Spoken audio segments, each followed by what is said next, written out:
this first post that I saw that came up across LinkedIn. Yeah. I got it pulled up here for you. Yeah, so you can read it from your desk if you want. Yeah, so it comes from Anand Sanwal. I don't actually know who he is. Oh, look, founder of CB Insights. So pretty sharp dude. Oh yeah.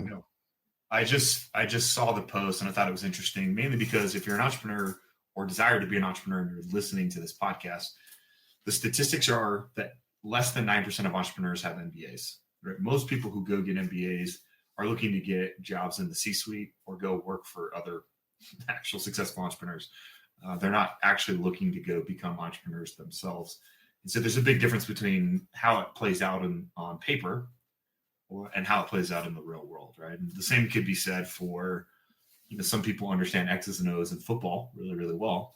And then there's those that have actually played it and say, the way you just wrote that play, it's never going to work. And here's why it's not going to work, because that linebacker is an incredible athlete and he's going to shoot this gap and blow this play up in the backfield. And so the post says, don't hire MBAs.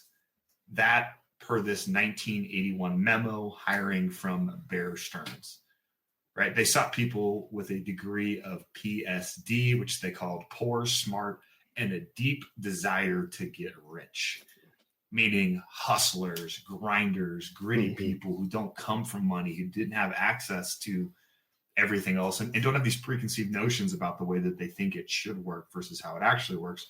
They're just ready to be a sponge and do whatever it takes in order to make it be successful. So the memo comes from Bear Stearns, and it says, there has been a lot of publicity lately about firms hiring students with MBA degrees. I think it's important that we continue a policy that has helped us prosper while growing from 700 people 8 years ago to over 2,600 today. Our first desire is to promote from within. If somebody with an MBA degree applies for a job, we will certainly not hold it against them, but we are really looking for people with PSD degrees, right? Poor, with a strong desire to get rich. They built this firm, and there are plenty around because our competition seems to be restricting themselves to MBAs. If we are smart, we will end up with the future C.Y. Lewis's, Gus Levy's, Cy Lewis's, Gus Levy's, and Bunny Lasker's. These men made their mark with a high school degree and a PSD. PSD stands for poor, smart, and deep desire to become rich, which is funny, though, because 37 years later, after that was posted circa 2008, the Bear Stearns collapse of 2008, which was along with the banking crisis, they were really wrapped up in the mortgages, and they got crushed and collapsed and had to be bailed out. And I believe they got bought by, I wrote this down, they got bought by JP Morgan Chase. They sold for $10 a share, well below its pre-crisis value. So it just goes to show you that sometimes people are too smart for their own good, right? And that's not ultimately what it takes in order to be successful in business, entrepreneurship, private equity, investment banking, etc. Well, and it's something you've talked about a lot over the years of like what 9, 10, maybe 11% if you're generous of entrepreneurs have MBAs. Yep. So you're going to build a team and an organization that has pretty significant consequences on the very people who actually don't build business as a whole. Yeah. So their perspective is going to be different. The incentives are different. The molding and the experiences and their worldview in business is generally going to be different from that which has made business run historically over the last 6,000 years.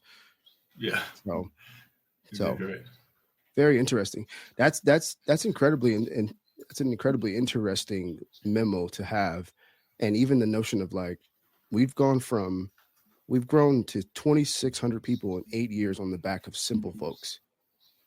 Yep. I mean, simple, hungry folks who grew up, were willing to put a shovel in the ground and do the work to climb the ranks, right? Those are the people that, it's the same model. If you look at like Chick-fil-A, for example, Chick-fil-A very much has a model that they want the guy who's sweeping the floors to one day be able to own a franchise.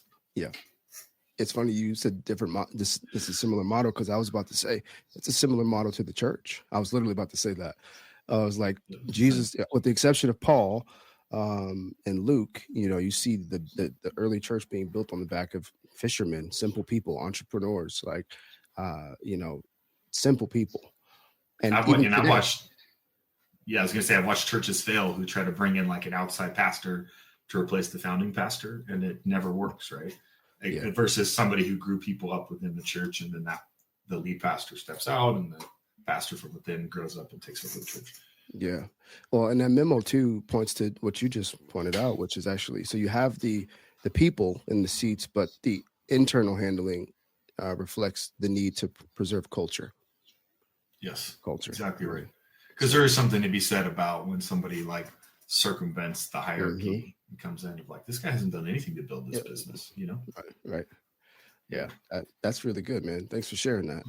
Yeah, you bet.